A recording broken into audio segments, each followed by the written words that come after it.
This is the Bunny Slippers Are Evil Job Seekers Call-In Show. And now, a word from our sponsors. Evil Bunny Consulting is the job search alternative to expensive outplacement. For more information, go to bunnyslippersareevil.com. Let 3dresumes.net turn your resume into a web page with a customized domain for 12 months for only $30. Help hiring managers and recruiters find you and make your resume available 24/7 and get a free professional email address just for your job search. You can see my online resume at tyronegriffin.com, and to get your own, go to 3dresumes.net. If you are thinking or about to look for a job in today's world, you will find a new reality in the job search process. The world has changed. Job search today is much more complicated than 5 years ago. Volumes of resumes, more applicant screening systems, depersonalized applications, panel interviews, team hiring, long, complicated applications, branding and social media. Yes, the world has changed. But have you? Are you still trying yesterday's approach?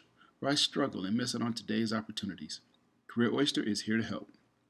Great coaches, the latest resources, unique strategies, person tailored to your job search. Find out the new reality and how you can prevent costly mistakes. To register for a free 45-minute private lesson with Howard Caddy, go to careeroyster.com. Find the facts now. You'll be glad you did. Remember their motto, the world is your oyster, be the pearl.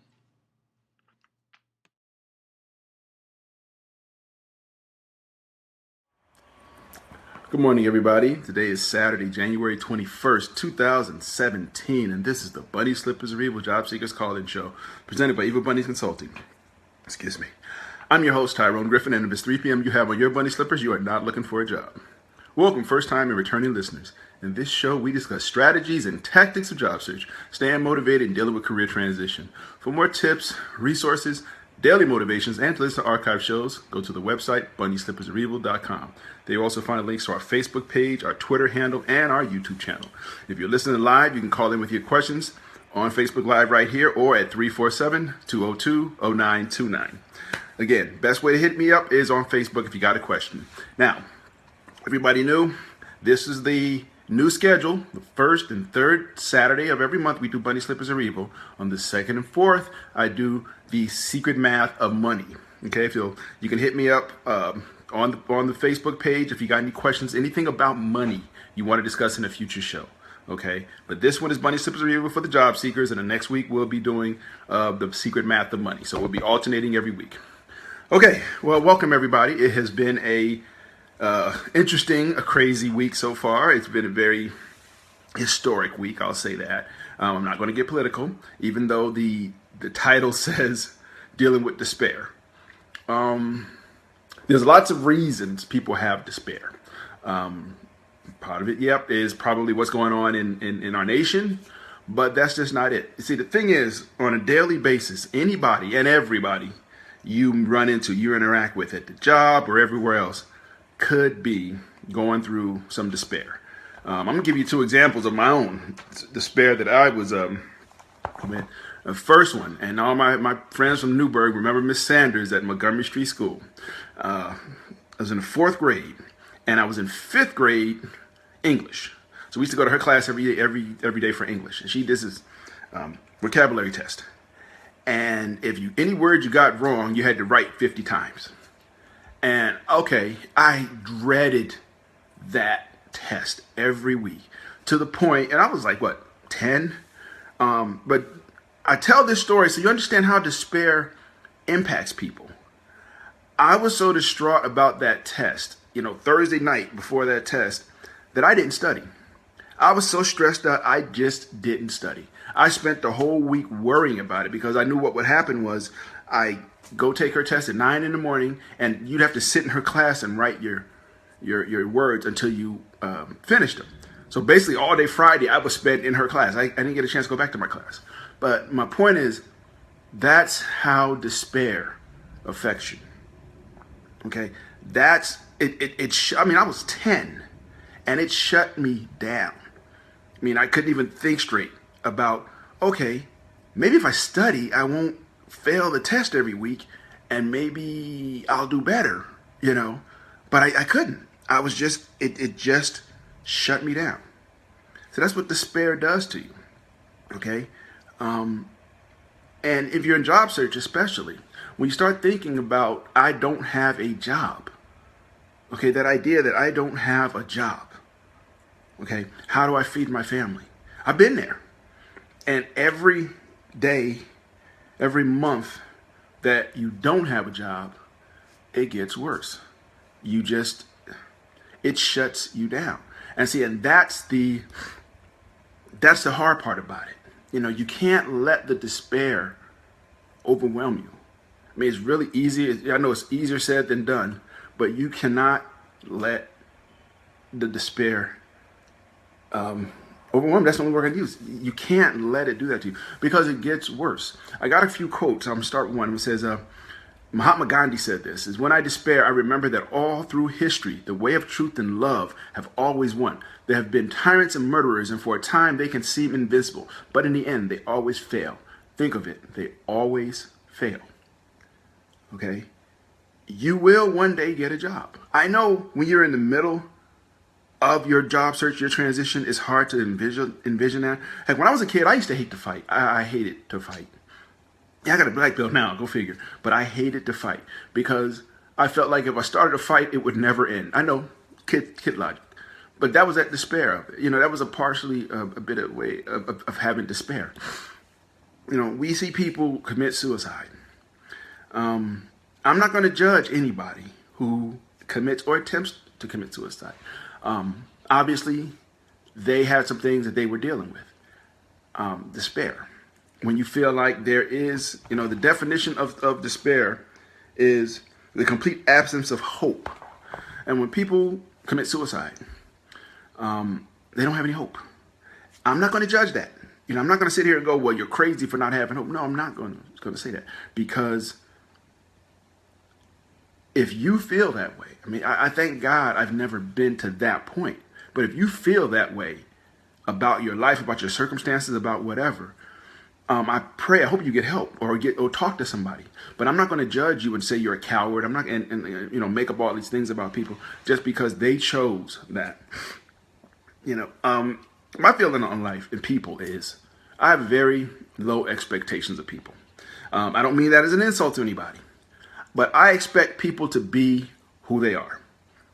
You know, think about when we get disappointed by people. People are being who they are. We're expecting them to be something different, but people are just being who they are.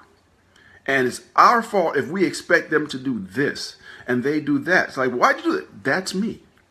You know, I'm being myself. Okay. Another quote about despair was from J.R. Tolkien, Lord of the Rings guy. He said, oft hope is born when all else is forlorn. Now think about that. When you get to that point where you have nothing but despair, when you feel despair, then you have nothing but hope. Okay? That's the point. When you get to that, where you're rock bottom, it's like if you're in the valley, you're in the bottom of the valley, there's nowhere to go but up. Okay? There's nowhere to go but up when you're in the valley. If you're at that point where you have despair, and yes, job search can make you feel that way. Okay? Your networking isn't working.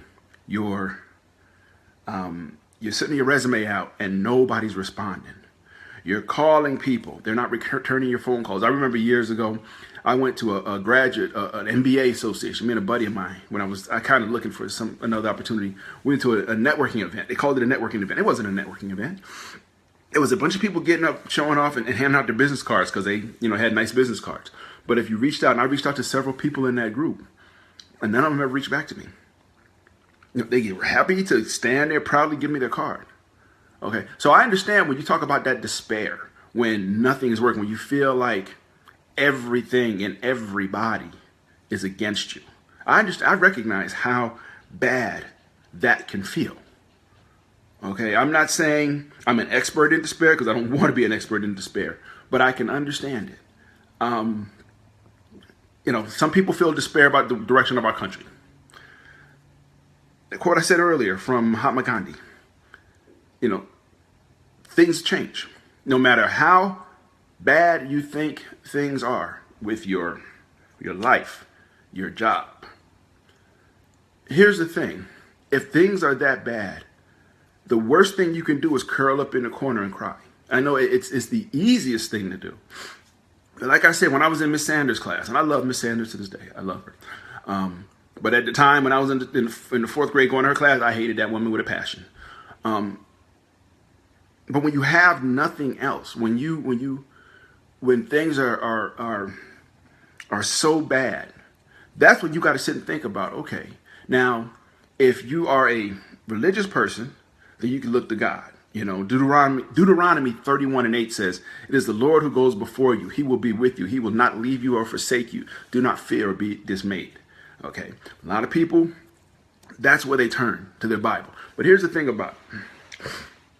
One of the issues I had with people turning to the Bible in times of despair is they only turn to the Bible in times of despair. When things are going well, I know this is a rat hole, so if you're doing a drinking game, take a sip. When things are going well, turn to your Bible. Now, I contrast that with in life. You know, when you're in transition, when you're looking for a job, you're building your network. You're trying to be nice to people. You're trying to network with people. And then when you find a job and you got an opportunity, or if you haven't been in transition yet, and people are reaching out to you, trying to network with you, don't turn them away. Okay, don't be, I don't need you. There's a lot of people, we know a lot of people who, when they're on the top, they won't reach back and grab and help nobody else up. But when they hit bottom, it's like all of a sudden they start calling in markers and everything,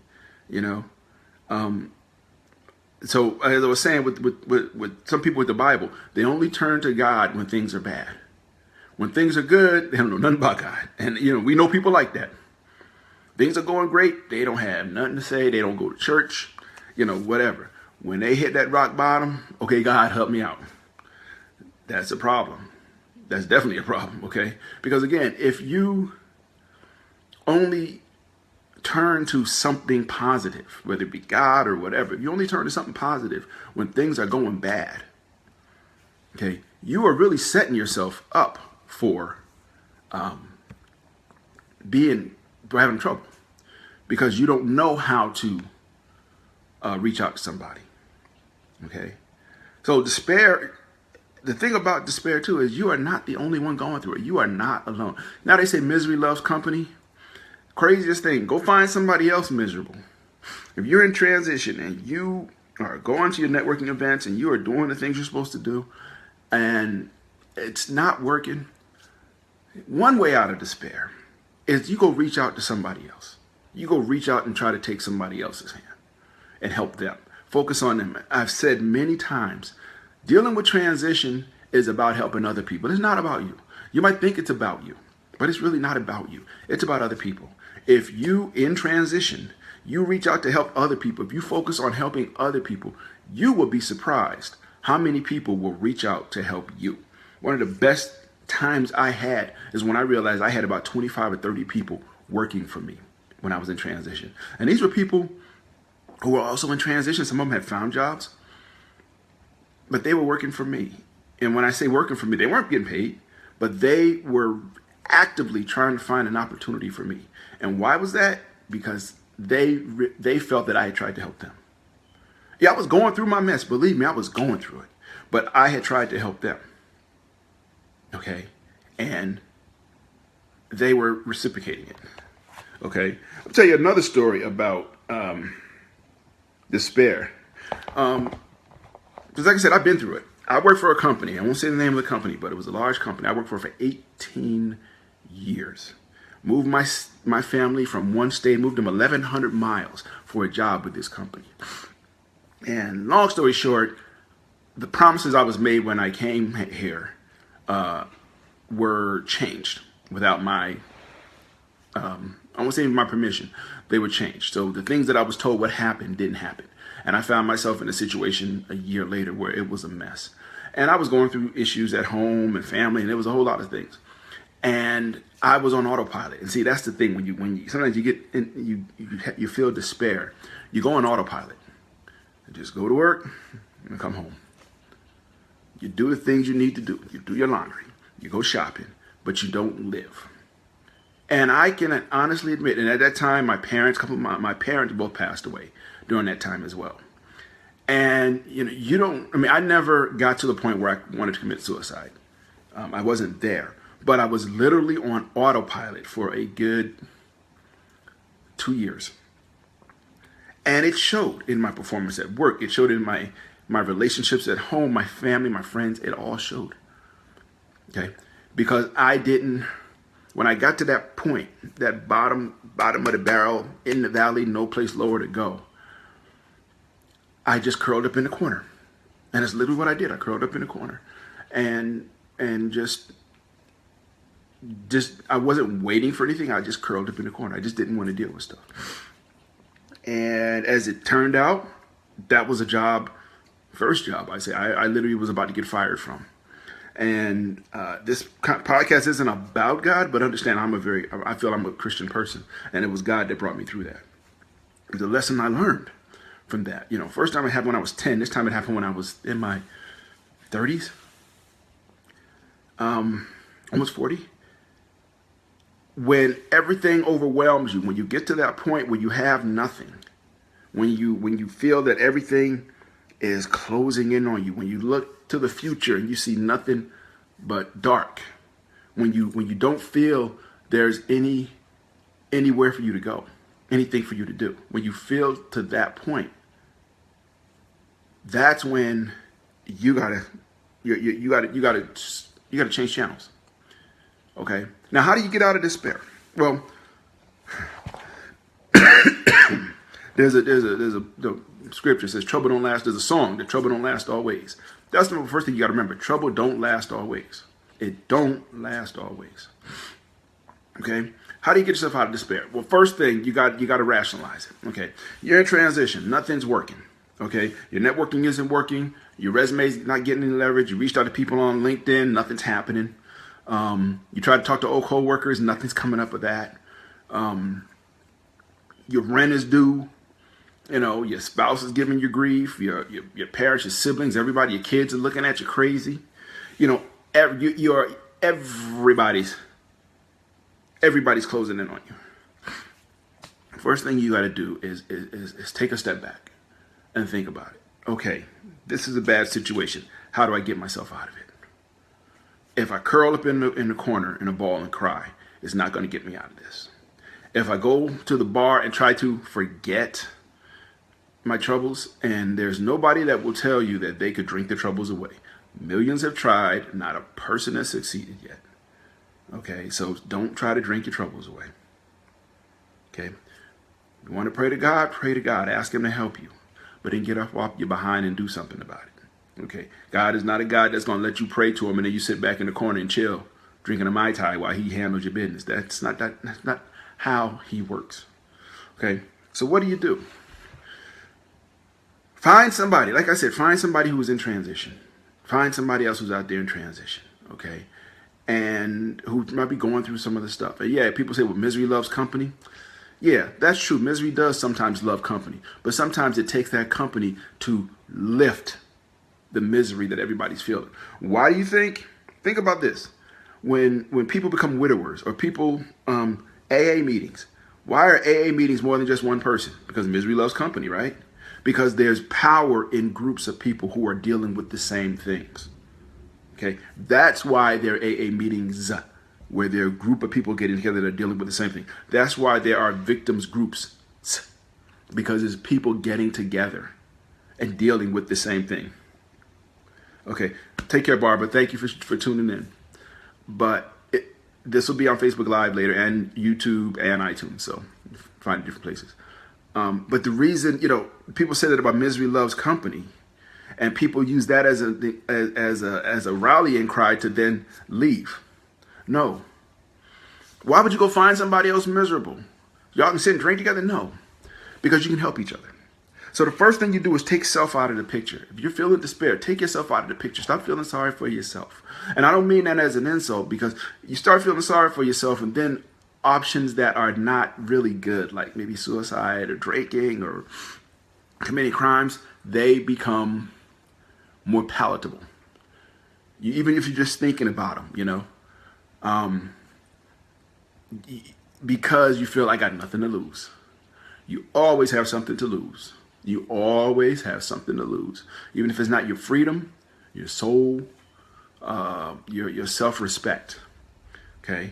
And on that, another rat hole, listen to me. I'm not going to sit here and say that people who decide to sell themselves to make ends meet, I ain't mad at you.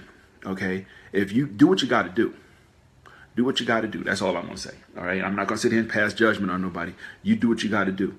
You know, when you're sitting there, your family's hungry, you do what you got to do. If you got to go into the lion's den, you know, you give a man a choice between starving kids and a lion, he's going to take that lion out. Or he's going to do his best to. Okay? That's the reality. So don't think I'm trying to say anything about that. If you decide to go there, you go there. But anyway, find somebody else who's going through some stuff, and then y'all sit and talk about it. You know, get it all out. Because one thing I've learned is one of the best things in the world is when two people talk honestly about what they're going through. It is amazing when you feel that lightness, when you get to open up to somebody about what you're going through. When you feel you get that burden. Because here's the thing, you're carrying that burden of, you know, family, job, security, kids, all that. You are carrying that. And yeah, you got to carry that, but how do you carry it? Do you carry it up, let it bend you over and compress you? Or do you take it off? It's there. You and one other person. Find out somebody who's going through it and go have a cup of coffee, okay? Or lemonade or something, and just sit and talk about it. And yeah, there may be some crying. And let me tell you something right now. Ain't nothing wrong with crying. Not a thing wrong with crying, okay? Men, women, children, boys, girls, all ages. Ain't nothing wrong with crying. Okay? If you got to cry to get something off you, then you cry to get something off you. That's all there is to it. You do what you got to do. Okay? But sit with that person and y'all just get it all out. Because that's one of the things about despair is you're holding it in. You see, you never let it go. And that's one of the challenges that people have with despair. You know, that's one of the reasons that it's so hard to get rid of. Hard to address and deal with, because you're holding it in. You're sitting there, you're mad about whatever, wherever, however, and you're not talking to anybody about it. You're just sitting there mad, and it's stewing and festering. Okay, and you're just mad, but you never get it out. And that's why when people all of a sudden they strike out and they go, you know, get a gun and go do something crazy to some innocent people, because all that anger inside of them, they never got it out. Why do you think psychiatrists make so much money from talking to people? Because they let you talk it out. Okay, that is the thing, to talk out what's going on in your head. All right. I've had situations where I was dealing with something at work, maybe. This happened about a couple of weeks ago. I couldn't figure out how to get from point A to point B. I could not figure it out. Got on the phone with somebody and just talked to them and talked it through. And they basically didn't say nothing, the whole 10-minute conversation. But in that conversation, I had talked my way right into an answer, into a solution. So talking is valuable. So find somebody who's going through some stuff and talk to them about it. Talk to them about what you're going through. Share. Okay? Share your experiences. Share them. You know, and what's going to happen is you're going to cry. Yep, just be real. Just expect that. There's going to be some crying. But then out of that crying, out of that pain, it's going to come a light. Okay? Because the both of you are going to sit there, and there's going to come that point where both of you go, I'm tired of crying about this mess. And you're going to go, yeah, me too. And this is the question of life coming up next. This is the thing that dictates so many things. Simple question. What are you going to do about it? Bam. When asked that question, when you put that question in your mind, what am I going to do about it? Life is less about what happens to you and more about how you respond. You're feeling despair. What are you going to do about it? And you won't get to that point unless you got through all that crying and get that burden off you. And then you ask that question, okay? And that is the most important question in life to me. What are you going to do about it? And then you and that person will sit down. Well, you're already sitting probably. Or you'll meet again. You say, you know what? This was good. Let's meet again next week. Okay? And that next week, say, you know what? Let's come with some ways what we're going to do about it. Okay?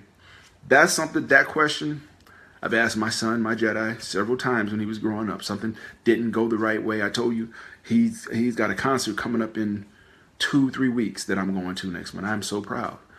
But he had a whole lot of disappointments along the way. And the question I asked him after every disappointment, what are you going to do about it? Okay? Are you going to sit here and cry? Because the thing is, when somebody asks you that question, you got to really think about it.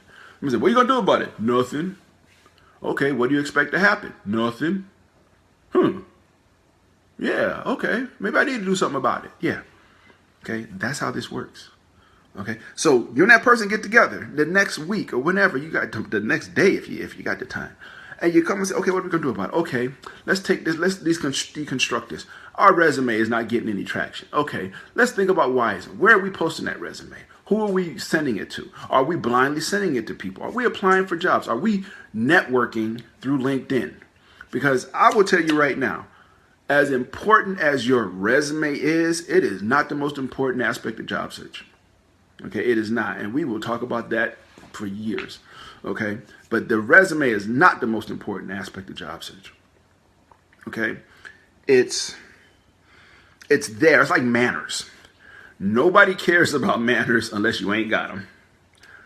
Your goal in job search is to get people to not care about your resume. That's the truth. You're trying to get people to not care, about your resume. You want people to want you, because people, they do not hire resumes. Howard Caddy said it best. They do not hire resumes, they hire people. So if your resume is not getting the right traction, how are you marketing? Are you using your resume? Have you put the resume on the tip of the missile and shot it at everybody? No, you got to put your face on the tip of the missile and use that, your personality, your skills, what you bring to the table, not that piece of paper. You want somebody to talk to you and say, hey, you're a good person. I wouldn't mind having you in my company. And then they say, you got a resume? You got them, because you have sold them on you. You don't want to sell them on your resume. Yeah, I'm not going to say resumes do not get people interviews. They do. They get people interviews every day. Okay, but your resume, if you make your resume the most important part of your job search. So anyway, that's a whole nother show. So you got together with this person. You said, okay, what are we going to do about it? Our resumes aren't working. How are we marketing our resumes? Let's think about what's the best way. Are we just blindly throwing it out there? 20 years ago, when we used to do job search, we had to get the paper was the same as the cover letter, was the same as the business card, was the same as the envelope. You had to run it through a printer. You do all this stuff, and you blindly sent your resume. And yes, you don't blindly put your resumes in the mail anymore, unless you're crazy. But you can blindly email them, mass email them to people. You know, maybe blast the area and see what happens. People don't like that. You know, people rarely. You got to work with somebody. You got to talk to somebody. You got to be in front of somebody's face. You got to get somebody to like you for who you are, not for what that piece of paper says. Okay, so how are you marketing your resume? How are you pushing it? Next thing, LinkedIn. How are you using LinkedIn? What tips do you know? What tricks do you know? Let's exchange. Okay, let's help each other. That's how you get out of despair. You try to help somebody else. They help you, and all of a sudden you find out you're not crying as much every night. You know, they say, well, you know what? I got to get some part-time job because I need to pay my rent. Okay, well, where can we go? What places hired? I know some places looking for people. Boom, boom, boom. And this thing, you know, it starts to roll. And then you might have somebody else who sees you too and say, oh, you guys get together every week? You mind if I join you? Boom. And all of a sudden you got from 2, you got to 3. From 3, you got to 5, and so on. And you get a group. And you all are going through hell. Excuse my French, but you're going through it. Winston Churchill said it best. When you're going through hell, just keep going. Okay, when you're going through despair, just keep going. Don't ever stop. Don't ever give up. Don't ever think that you cannot make it better. Don't ever think that it won't get better, no matter how bad it is. You know, I told a story years ago. This woman I met at a job networking event on a Monday, and she was distraught. And she was saying, because I'm getting kicked out of the hotel I've been living in this coming Friday. It was Monday. And, you know, I felt bad for her. And I asked her that question. What are you going to do about it? She's like, I don't know. Okay. You got 4 days. What are you going to do about it? You know, are you going to sit and cry? Or are you going to do something about it? Okay. My point is this. And I always can't believe I talked for a half hour. If you feel in despair, do something about it. Trouble don't last always. No matter what your despair is about, it will not last always. If it's about some of the things, and I'm not going to get into it, that a lot of us are feeling despair about right now, it's not going to last always. Okay? Just keep going. Keep doing what is best for you and your family. And the things you can't control, don't worry about. Things you can control, just keep moving. Just keep pushing. Okay? If I have any message from this show, that's the message. No matter what is going on in the outside world, no matter how bad you might think it's going to be, keep going. Because if you stop, if you get this, start feeling despair and shut down, it's going to be worse. And they win. The evil people win. If you don't keep pushing, the evil people win. The people that are trying to take from you, those outside sources, those forces that are trying to shut you down, they win. So anyway, everybody, thank you for tuning in. I appreciate it. Again, next week, the secret math of money. If you got a money question, you want something to discuss, just hit me on Facebook, and I would try to do it on a future show. With that, as always, thank you for putting up with me for a half hour. I'm still in shock every week that I can talk for a half hour on this stuff. Okay, so with that, everybody, have a great week, and I'll talk to you soon. Bye-bye.